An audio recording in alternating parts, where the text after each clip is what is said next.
हम बात करने जा रहे हैं चीन की एक और साजिश की। एलएसी पर भारत से मुंह की खा चुके चीन ने अब पर्दे के पीछे बड़ी साजिश रची है। यह साजिश जासूसी की है। चीन के हैकर्स और डेटा चोरों की नजर भारत के 10,000 वीआईपीज पर है। इनमें राष्ट्रपति कोविंद और पीएम मोदी भी हैं। चीन की जासूसी की यह साजिश जी मीडिया तक पहुंचने का भी खुलासा हुआ है। पूरा हिंदुस्तान चीन की इस साजिश का मुंह तोड़ जवाब देने में जुटा है। आज हम आपको बताने जा रहे हैं उस शहर के बारे में जो डेटा चोरों का सबसे बड़ा सेंटर है। मोबाइल फोन और ऑनलाइन सर्विसेज के जरिए इन्होंने भारत में किस तरह से घुसपैठ की है।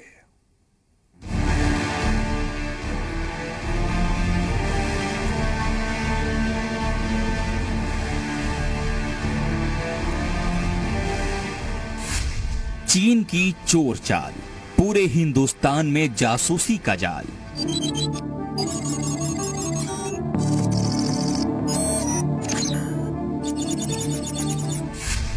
आर पार से डरा चीन, जासूसी पर उतरे जिनपिंग।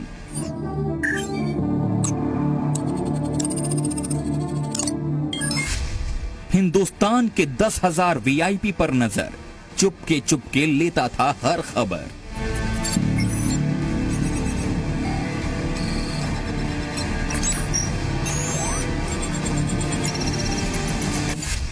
सबसे खूबसूरत शहर में रची सबसे खतरनाक साजिश। चीन के इसी चमचमाते शहर में रची गई है हिंदुस्तान के खिलाफ सबसे बड़ी साजिश। ये शहर दिखने में जितना खूबसूरत और चमकीला है, इसके पीछे उतनी ही काली साजिश छिपी है। साजिश है हिंदुस्तान के खिलाफ हाइब्रिड वॉर छेड़ने की।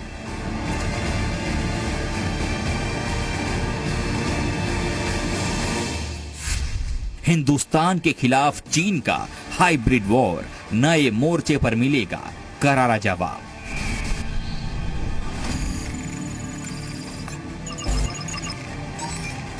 एक अंग्रेजी अखबार ने चीन की तरफ से की जा रही बड़ी जासूसी का पर्दाफाश किया और इससे मच गया तहलका। चीन के जिस डेटा चोरी कांड के खुलासे से हिंदुस्तान के साथ ही पूरी दुनिया में हड़कंप मचा है, उसका हेडक्वार्टर इसी शहर में है। इस सिटी का नाम है शेनझेन और यही है शेनझेन इन्फोटेक और झनहुआ इन्फोटेक नाम की दो जासूसी कंपनियों का मुख्यालय।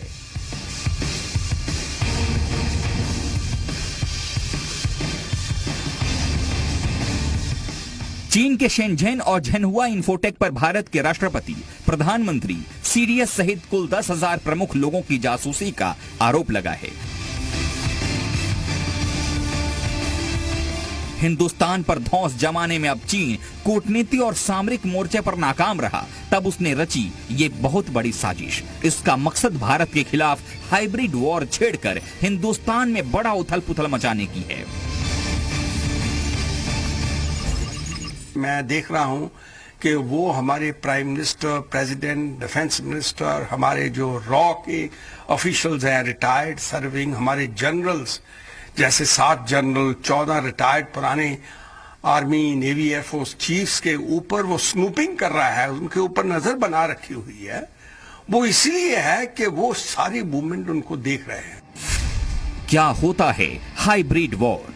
हाइब्रिड वॉर का मतलब है बिना किसी बड़ी सैन्य कार्रवाई के जरिए किसी देश को ठप कर देना। हाइब्रिड वॉर के मैदान में गोला बारूद की जरूरत नहीं होती, जरूरत होती है तो सिर्फ डेटा की और हैकर्स की। इसके जरिए किसी देश की छवि और प्रभुत्व को नुकसान पहुंचाया जाता है। हाइब्रिड वॉर के हथियार हैं अफवाह फैलाना, दो वर्गों में मतभेद और टकराव पैदा करना, फेक न्यूज के जरिए माहौल बिगाड़ना, प्रोपेगेंडा वॉर के जरिए निशाने पर लिए जाने वाले देश में उथल पुथल मचाना।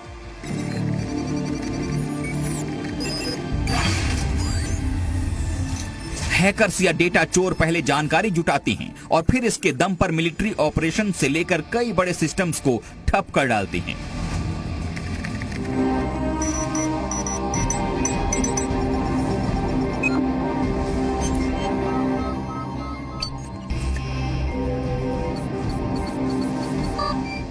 खुलासे के मुताबिक चीन के ऑनलाइन डेटा जासूसी का जाल काफी बड़ा है। राष्ट्रपति और पीएम के साथ ही सुप्रीम कोर्ट के चीफ जस्टिस एस.ए. बोबडे, 24 राज्यों के मुख्यमंत्रियों, 350 सांसदों और सेना से जुड़े अधिकारियों के साथ ही दूसरे 1350 हाई प्रोफाइल लोगों की जासूसी की गई। इनमें 16 पूर्व मुख्यमंत्री भी हैं। यही नहीं, देश के बड़े उद्योगपतियों और पत्रकारों से जुड़े डेटा में भी सेंधमारी की कोशिश हुई। बड़े खुलासे के मुताबिक चीन की इस जासूस कंपनी ने जी मीडिया के न्यूज रूम में भी घुसपैठ की कोशिश की।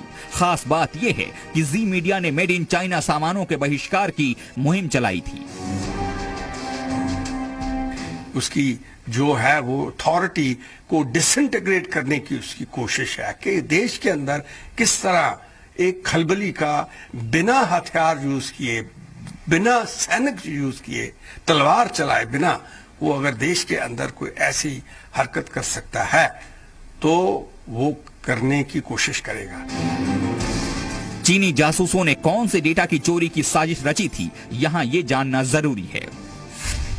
व्यक्तिगत जानकारी, दोस्तों के बारे में जानकारी, पारिवारिक संबंधों की जानकारी, किस किस लोकेशन पर गए, social media account, social media पर कमेंट्स, लाइक्स, सोशल मीडिया के पोस्ट। लंबे समय तक डेटा चोरी की आरोपी कंपनी की निगरानी के बाद यह खुलासा किया गया है। आरोपी चीनी कंपनी ने इस पर सीधे सवालों का जवाब नहीं दिया। वहीं भारत के चीनी दूतावास ने निजी कंपनी के जरिए जासूसी के इन आरोपों से इनकार किया है। ब्यूरो रिपोर्ट, जी मीडिया।